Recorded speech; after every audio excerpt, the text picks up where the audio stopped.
Réalité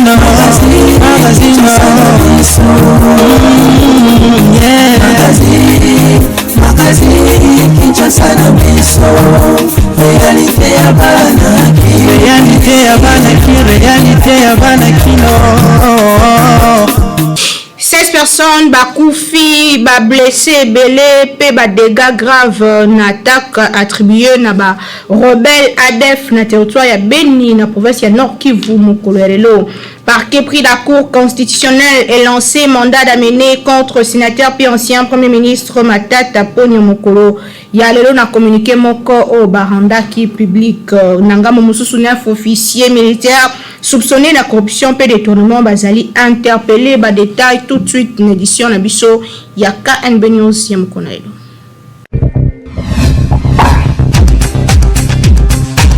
Bote, merci na fidélité pe confiance na bino koyeba ko vous belé liboso a poste télévision na bino ezo salanga kitoko pe esengo makasi po pozaka toujours wana pona ko soutenir biso pe biso tozaka wana pona ko informer bino édition de le bandit tika tout fongola yango na deuxième jour ya séminaire du gouvernement o ezo salema na Fleuve Congo Hotel wapi équipe gouvernementale ya ba warrior bazo réfléchir sur le lengeni ko relever ba défi majeur ya République démocratique du Congo mboka la biso boyeba ko gouvernement et sangani pour 3 jours na séminaire au et fongomelaki lobby eleki na présence ya chef de l'état tokozongo la bino avec force d'état na mikolo ezali koya. Tobaki on est bandeli que 16 personnes bakoufi ba blessé grave baza ebele na attaque moko esalami na Beni territoire wapi ba rebelle ADF bakotaki pe ba sali 2 autres makasi bolanda ba détail pesami awa na notansiat. 16 personnes babomi bango pe plusieurs autres bazali blessés misusu bazali portés disparus mais les sous véhicule moko ba marque Fiso ezali incendié bilan oyo ezali na provisoire ezali attaque moko ya ba rebelle ADF oyo et salemaki na Beni na province ya Nord Kivu mokolo ya lobi jeudi 22 juillet 2021 selon Bougumesa ya commune ya Oisha chef lié ya territoire oyo touti ko tanga oyo azali ko livrer information oyo na presse mokolo ya lelo vendredi 23 juillet 2021 alobi ke ennemi atiaki embuscade na véhicule moko oyo ebandai kolongwa na marché ya Samboko na secteur ya Beni Mbau pona kokende na Oisha précisément na niveau ya Kapoka yango esali ba dégâts humains ebele pe ba matériel ebele ebebi ezalaki na ba air ya ba après-midi ke drame oyo ekokomela biso awa na axe routier Maimo wa Samboko Shani véhicule oyo elongwaki na marché Samboko 16 personnes mokoka ba koufi pe plusieurs personnes bazali ba blessés na minute oyo tozali kosolola na bino ba corps ya ba oyo nyonso ba kufaki ezali déjà na morgue ya hôpital général ya Oisha ndenge atalisaki Nicolas Kikuku. Docteur Kambale Munwambete Jérôme médecin chef ya zone ya Oisha azali ko confirmer existence ya 16 corps sans vie ezalaki déposé mokolo ya lobi na hôpital général ya Oisha. Pour le moment tozali kolandela de près ba blessé oyo bazali na état moko très critique mais jusque là ezali na 16 corps nde oyo ezalaki déposé awa ndenge atalisaki. Société civile ya secteur ya Beni Mbau oyo azali très inquiet asengi na ba éléments ya ba forces armées ya République démocratique du Congo ba renforcer ba effectif na bango namba buba kisiki esika wapi ennemi azali ko profiter na absence na bango na ba zone oyo ezali éloigné pona ko commettre ba massacre na ye ba élément ya armée esengeli encore une fois ba renforcer na partie oyo pona ko contourner ba attaque nyonso ya ba manœuvre ya ennemi. Population a pesi confiance na ye na armée oyo pe azali ko zela résultat ya malamu azali prête ya ko dénoncer ba cas suspect nyonso ndenge asigeraki Bravo Muindo Vukulu membre ya structure citoyenne oyo et sengeli ko rappeler que ba civil mususu pe ba bomaki bango mokolo ya lendi eleki pembeni ya Shani na ba homme armé assimilé kaka na ba rebelle oyo ya ADF na bongo état de siège bo sala musala malamu po makili ya ba congolais etika kotanga Kinshasa eleki partout. Après la Cour constitutionnelle est lancé mandat d'amener contre sénateur P ancien Premier ministre Augustin Matata Ponyo pour un détournement de deniers publics. Bolanda, image peu commentaire. Na communiqué moko rendu public mokolo lelo parquet près la cour constitutionnelle et mettre mandat d'amener contre sénateur puis ancien premier ministre Matata Ponyo Mapom. Jeudi 22 juillet 2021 lelo selon Mokanda yango bandis grave ya culpabilité ezali ko inculper l'homme à la cravate rouge pe possibilité ezali ko à se soustraire na justice na fuite to poursuite pe lisusu aluka ko faire disparaître ba preuve ya infraction na ye ndenge komami noir sur blanc na Mokanda yango signé na premier avocat général près la cour constitutionnelle. Tikato rappelé awako sénateur Matata Ponyo azali inculpé en défaut à satisfaire mandat de comparution au batindela qui mikoleleki na boye premier avocat général près la cour constitutionnelle maître Donatien Mukola a ordonné arrestation na ye. Tout rappeler que ancien premier ministre et sénateur Matata Ponyo a annoncé qui dernièrement qu'il azalaki victime et empoisonnement pe même avocat na ye basengaki tina évacuation na ye na ba pays étranger pour na ba soins appropriés entre maladie poison na mandat d'amener affaire oyo etikali à suivre Kinshasa et l'équipe partout. Tout ce que même dossier il y a Augustin Matata Ponyo maître Kwete avocat na baro ya Kinshasa Gombe a réagir sur le nini mandat d'amener koki kozala lancé contre Motope pona nini bolanda azena micro ya RF Zaka kokanga il faut la mandat d'arrêt provisoire de mapo benga ka mandat d'arrêt provisoire wana basengeli nae pour bakende contendre sur dossier wa bandaki déjà pour déjà dossier bandaki nayoka ki batu balube ko commentaire rebelle quand l'état dit que ozali la disposition de justice c'est qu'à tout moment to kosenga nayo tokobenga yo poya ce que monique les lois batindi le mandat d'amener cela veut dire que babenga ke ndenge nani bayokanaki mais ayete alors on ne sait pas d'abord parce que tout monique a mandat d'amener ba ko tout moniteur mais dans la procédure ba continue la moto mandat d'amener ce qui batindi convocation liboso ya mibale ou mandat de comparution ayete liboso ya mibale ya misatu bako ngene bakende kolukaye ba memaye po aya ko ndimbola na banani ba question oyo bako poser na instruction ngai na konda na kamingi bakino est-ce que ba monaki instruction en dossier ba monaki dossier ba classé en sans suite biso to yoki ke ko kanga mutu ezali exception mais mutu no za liberté po bazo bengaye azo ko yanula na polibosa parquet ba ko kanga ponani si y a eu maintenant une résidence surveillée, bah mon parce que mon amboka ancien premier ministre ayaka koyano na invitation il y a une procureur général après la cour constitutionnelle ba kokanga ponani mais ce que moni de ba bengi za pona kokanga te azalaka na mandat d'arrêt ce qui azalaki monsieur il était déjà sous nana résidence surveillée cela veut dire que la cour communautaire a kokende sikate à cause à tout moment ba koyibisi aya ko répondre akoya mais ce qui va relaxer va monaike au kangaye ou kotike na nani na mandat d'arrêt na nani à résidence surveillée ils allaient correspondre liberté nae c'est comme ça va décider qui mais avec condition que akoko lumana Kinshasa te akoko lumana kondena reporter akoko na bichite koko nzela ba Congo te po aya ko nani ko limbwa na nani na contrôle à l'état c'est ça yango moni parce qu'il n'a besoin. On va le dire, ce que on devrait prendre acte, on va le dire que instruction ici, va clôturer le débat, va relaxer. Parce que le débat, va clôturer, va entendre le magistrat, mais le magistrat devrait faire rapport à son chef. Mais le fait que va instruire le dossier et que la zone pour Kima, pour Awabomeseni, ce qui va bénir, il faut qu'Abakangaye. Non, Kokanga, ce n'est pas une solution. Kokanga, il faut déjà que conditionner sur infraction et Sangana pour comme infraction. S'il n'y a pas d'éléments constitutifs infraction, l'instruction va commencer jusqu'à ce que, on l'a entendu. Attends un peu, témoin n'a pas yoka bangote. comment on peut déclarer tout ok batikiye basali boye ba trouver élément constitutionnel non vous okende mbango instruction parquet vient de vous commun de mortels mais parquet dit que dossier est classé T. Il était libéré sous condition qu'à tout moment l'État peut avoir besoin de lui pour continuer l'instruction. On prend un message comme ça, personne n'est entré dans la profondeur du dossier à l'instruction au parquet, parce que l'instruction au parquet est secrète.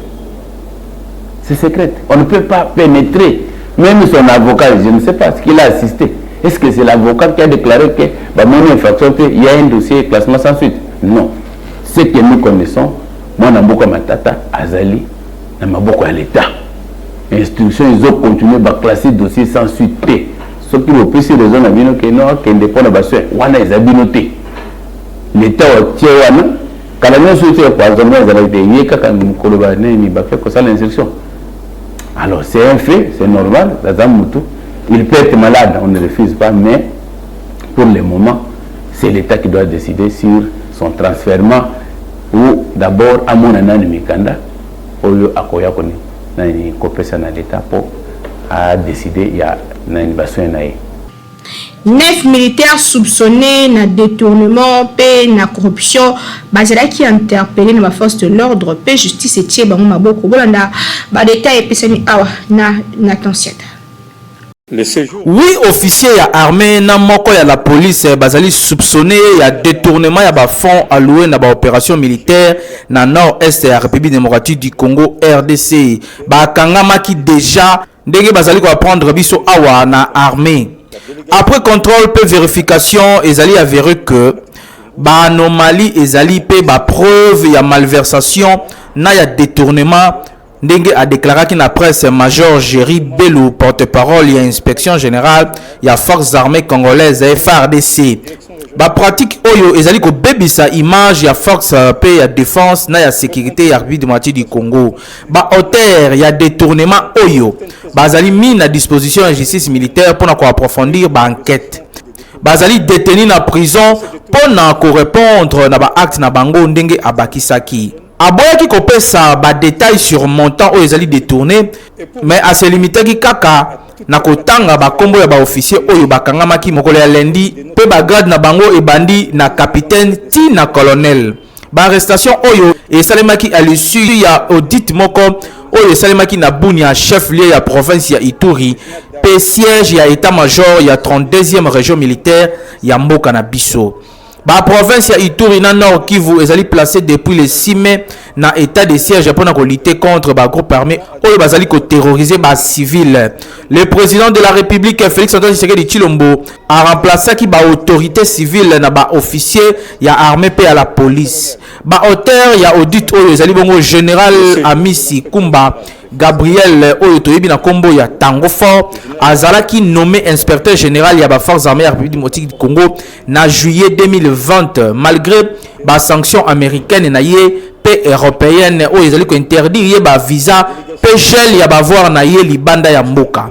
oyo bazali ko accuser na ba violation ya ba droit de l'homme oyo esalema sous régime ya ancien président Joseph Kabila Kabange. Et c'est que province ya Ituri oyo ezala plongé na cycle moko ya ba violence depuis fin 2017 pe lisusu na avènement ya ba milice Kodeko oyo bazali ko prétendre ko défendre ba lendu moko ya ba communauté ya Ituri. Pe lisusu moko ya ba précédent conflit oyo kota entre ba milice communautaire yango pe esala ba milliers de morts entre 1999 et 2003. Ti natango intervention ya force européenne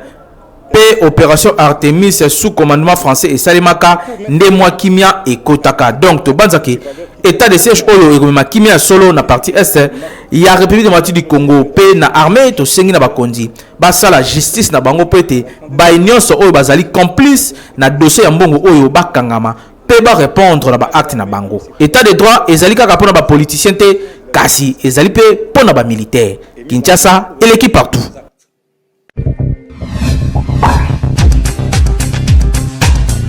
Bon message lango déjà poto blevita pona mikolo pe bana somba lia okope sanga raison pour vitamine plus ezote kama partout ezali moko ya ba produit ya Betesco. Kaka ndenge amesana na ye kosunga population congolaise Beltesco aye lisusu na Blevita oyo ezali potopoto kitoko riche en protéines pe vitamine. Sachet moko kaka ya pamba ya Blevita eza na essentiel ya ba éléments nutritifs nécessaires pour le développement pe kokola kitoko ya mwana na yo yoka. Blevita oyo eza mélange ya 4 types ya farine. Lokola farine ya masangu oyo ezali riche na ba nutriments ya énergie. Farine de bleu riche na ba vitamine B1 pour le système nerveux. Farine ya loso riche na fibre pour la digestion moko ya malamu. Farine ya soja riche na oméga 3 pour le développement ya kitoko pe pour na cerveau ya mwana na yo na misu. Kobosa na te ba chepe miliki na kati pour na calcium oyo ezali nécessaire pour le développement ya mikuwa. Poto Blevita ekopesa énergie pe makasi na mwana na yo chaque jour pour na kosaka na kitoko. Poto oyo ozomona Blevita ezali pe bilei kitoko pour na mikolo. Ya mode. Mais là poto Blevita pour na kobatela pe kokolisa mwana na yo kitoko. Beltesco vraiment mosungi ya mboka. Kinshasa eleki partout.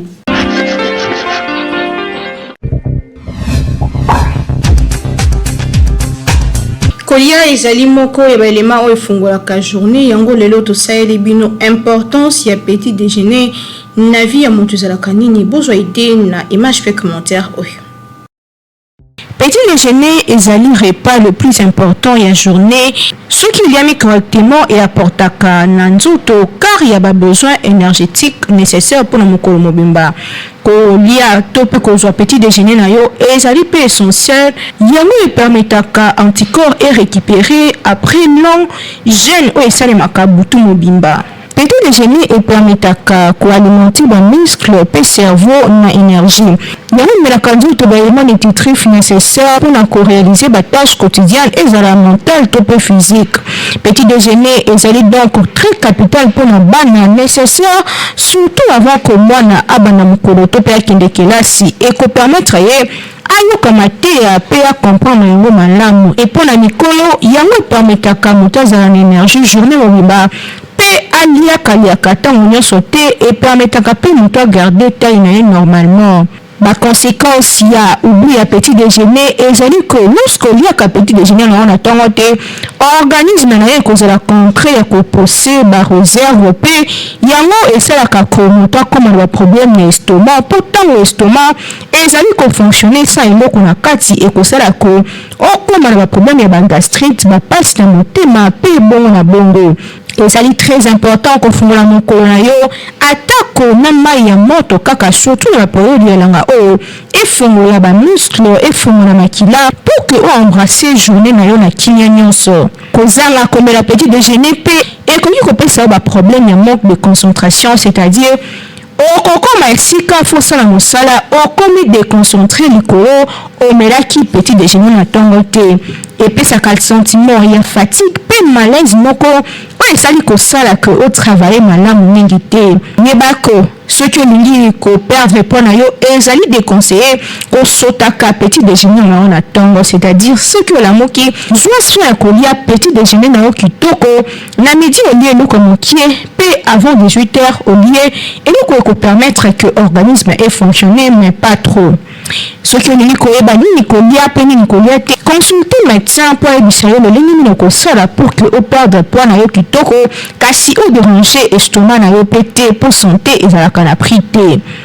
Pona kozwa petit déjeuner oyo ezali équilibré tala ba produit nini esengi kozwa un produit laitier c'est-à-dire lait, yaourt, fromage to pe bongo na bongo ba fruit pe ba jus ezali très important na ntongo yango ememaka vitamine C pe ekomemela yo bonne santé na mokolo mobimba ba produit ya céréales kobosana te pain céréales biscuit to pe bongo na bongo boisson chaude ezanga te oyo ezali bongo hydraté c'est-à-dire ti to pe café ekopesa yo makasi mpona mokolo mobimba. Ezali possible pe kointégrer baproduit ezali kocontenir bagraisse to pe basucre, c'est-à-dire beurre, pâte ya tartine, miel to pe bongo na bongo kasi eleka mingi te mpona kobanga kozwa mpo kobatela sante na yo. Soki ozali na ntango ya kolia na ntango te tia biloko na yo mpe mema yango to okokoma na mosala yambo obanda mosala zwa te ya komela petit déjeuner na yo ekopermettre yo oembrasser journée na yo kitoko ozala na fatigue te mpe ozala concentré na mosala na yo. Lelo tolakisi bino importance ya petit déjeuner. Donc dorénavant avant bima mena petit déjeuner na yo soki obosani mema yango ata na saki ntango okomi ya mosala mela zwa ta ya kolia eloko moko na ntongo efungolaka non seulement santé na yo mais ezali kofungola mpe journée na yo. Kinshasa eleki partout.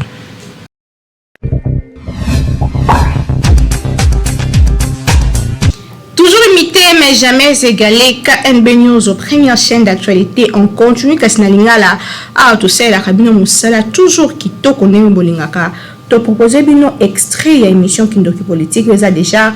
en ligne na chaîne YouTube na biso Kaskobo sanate ko s'abonner. Toi l'état de droit, ce que tu as là état de droit. Est-ce que vraiment Zoé Kabila Lingaka qui est là va qui est là qui ce que tu as là qui est état de droit. Azaki destitué hein, Azaki destitué. Na procédure nini? Assemblée provinciale la procédure nini? Ce que tu as là qui est état de droit. Moyeji azawapi soki tozalaki na état de droit gouverneur ya Maindombe azawapi na procédure nini soki tozalaki na état de droit Vital Kamerhe azawapi tolanda biso nyonso procès na ye na marque nini na loba na yo kaka awa na plateau na yo kolobaki justice ya Congo eza instrumentalisée justice ya Congo eza se soumettre pas maman na ye politique. Oh, mais c'est grave ça. Parce que yo moko moni condamnation ya frère Nabiso Jakindala et puis si passe parce que tu veux comprendre que Jakindala a condamné sur base ya ndenge ya boyaki proposition ya loi ya Noël Tchani. Biso tozo soutenir loi ya Noël Tchani mais tozo soutenir en haut na balolenge moko boye. Ya kolobake loi eza malamu pe eza mabe malamu nango yango mabe nango yango to senga na commission PAJ po écarter nano ba exemple oyo tozo sala nini tozo mona ba proposition ba place mususu ba mekana ko écarter yango ba arranger yango po loi yango ezala nini ezala malamu koleka to ekomona soki balobi ke Jakindala à propos ndenge bazolobela wana selon ndenge justice a oti koto auta kolobela te eza ba vidéo etambolaki pe na ba réseaux sociaux wapi aza ko senga oui aza ko senga azo senga ba troupe ko ba tosa l'état te ba tosa l'état mo unité wana ba propos na ye eza ba propos moko eza ko inciter la autorisation na yo n'est-ce pas que zo ko inciter la violence et que pekisa mina mibe Mzee Laurent Désiré Kabila aloba na sengi na Congolais nyonso dans chaque village de prendre des armes, même des armes traditionnelles, des lances, des flèches pour combattre un petit monsieur de tous. Exemple il y a Mzee Laurent Désiré Kabila aloba elikambo wana. C'était dans quel contexte? Contexte akolobaki Jakindala na makambo alobaki wana soki ezalaki ke toza na état de droit tolingaki tomona mandat de comparution na ye alobaki yango na mokolo nini pe justice ekokanga ye na procédure nini soki justice lelo ekangi Jakindala na autorisation na autorisé nga na pesa nga na kiso image moko oyo mona ba confrère na biso ya IDPS bande ba confrère bande ko na biso ya IDPS ba militaire IDPS ba olo ba makambo wana na ko tangela o kombo fils Mukoko aloba soki ba meki ko telemela pouvoir ya le peuple d'abord to ko distribuer ba armes est-ce que fils Mukoko a dit que Google ebisa la justice était placé ya ko ba armes ko bana ko distribuer bato voilà qui serait image oh fils Mukoko azoloba. Alors pourquoi pas poursuivre qui était fils Mukoko ba monika ka Jakindala Est-ce qu'il y a une personne a joué qui courage pour que nous saisir pour Nana saisira qui y a Jacquindal. Ba bisabiso muto akenda ko saisir.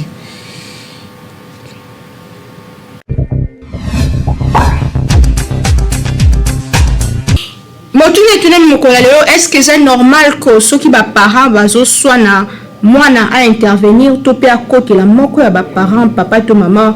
merveille mombende PRV zaka bazala ki na terrain boka ndenge population kinoise barrière chisaki baboti nde bazalaka exemple ya malamu mpona bana na bango na façon na bango ya kose comporter na kati ya ndako linga bana na bino balobaka ke nzambe penza pesa bango mwasi ya malamu lokola mama to pe mobali ya malamu lokola papa ya maweza ke ba couple ebele bakomisa koswana lokola coutume soki na ntongo baswani te na pokwa il faut baswana pe bakoswana kaka liboso ya bana ntango bazomona yango etikalaka bana mingi pe bana mingi bakomaka na ba problème psychique okomona mwana akomi kobunda na classe na église partout akozala na baninga na ye po amonaka yango epa baboti na ye balobaka les enfants voient et ils apprennent kasi ezalaka malamu ke nyonso oyo azomona ezala malamu po akola pe malamu soki akoli pe abali akosi comporter kaka ndeti baboti na ye babandaki kosi comporter kasi sujet lelo esali biso pasi tozolobela plus bana oyo bakotaka bitumba to pe biswana ya baboti na bango yango biso magazine KNB News soki itaki micro na terrain pe tosolaki na population kinoise est-ce que eza malamu ke soki baparents bazoswana to pe bazobunda bana bakota?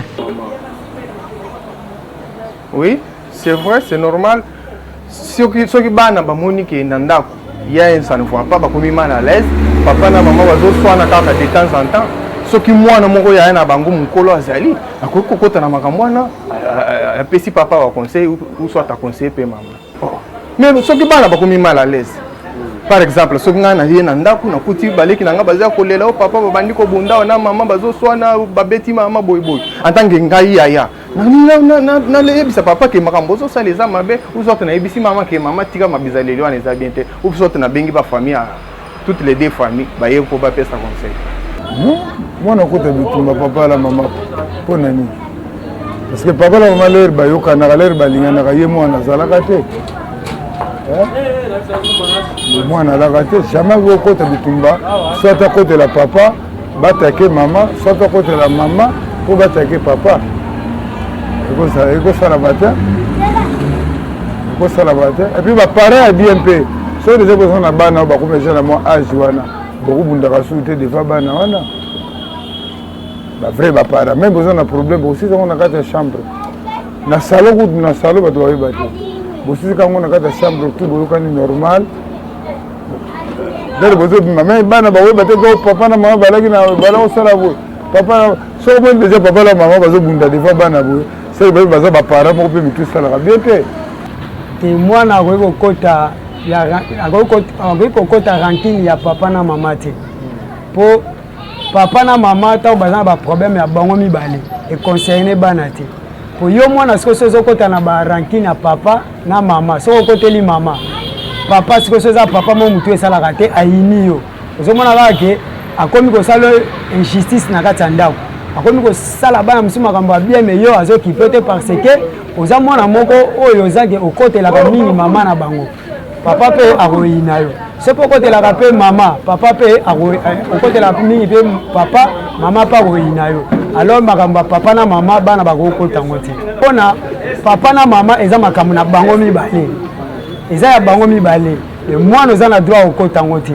soki okoki kokota yango te na ndenge ke oloba na mama obewa te okopekisa nde papa abotika biloko biso esi tokoli mama abotika biloko bino ozosala eza bien te na miso ya bato so bayoki yango mpe ezala malamu te mais kokota ke papa na mama bana problème yo ozwika part ya mama obie part ya papa wana eza malamu te bana oyo batosaka baboti baza bana oyo bawumelaka na se ya mokili kasi bino moko bozotinda bango na lisumu mpona koswana bino ere nyonso ezosala bango pasi mingi papa mama toboyi te ke problème ezangaka te na libala me ntango boza na bana boyebaka koma kogere yango mpo bokolisa bana na bino malamu soki boza na mwa makelele na bino mibale bokende kosoka ngo na chambre mpo bana bayoka te soki mpe bomoni ke makelele wana ekoyokana kaka mpo ndako eza moke bozela ata ntango bango bakozala te bongo bosala makiyeni na bino mpo ndako oyo mpe baboti baswanaka aire nyonso ezalaka beni te. Kinshasa eleki partout. Édition lelo esuki awa nazalaki na esengo ko présenter bino yango. Merci na bino bozo pesa so confiance partout dans le monde wa publicité bozolanda biso kasi na kosinga kaka bo s'abonner massivement na chaîne YouTube KMB News pe bokoba kolanda ba information o ezali à tout moment ko kwea ozanga information te kasi na kopesa merci une équipe technique rédactionnelle o esaki mosala kitoko na sima caméra tozalaki na Hervé Zaka Régie et Simama Kina Timothée KMB. Réalisation Ezaki Nathan Siat. Toujours en coordination et en grand lieu de communication du mot Kendingana Bino. Tokuta Mikolezali Koya na souci moko ya ko servir Bino toujours d'une manière très très professionnelle. Lande Moussala Kesala Maka Awa Pendeng Bolinga.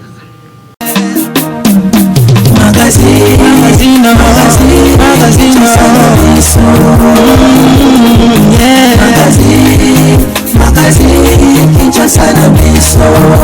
réalité ya bana ki réalité ya bana kino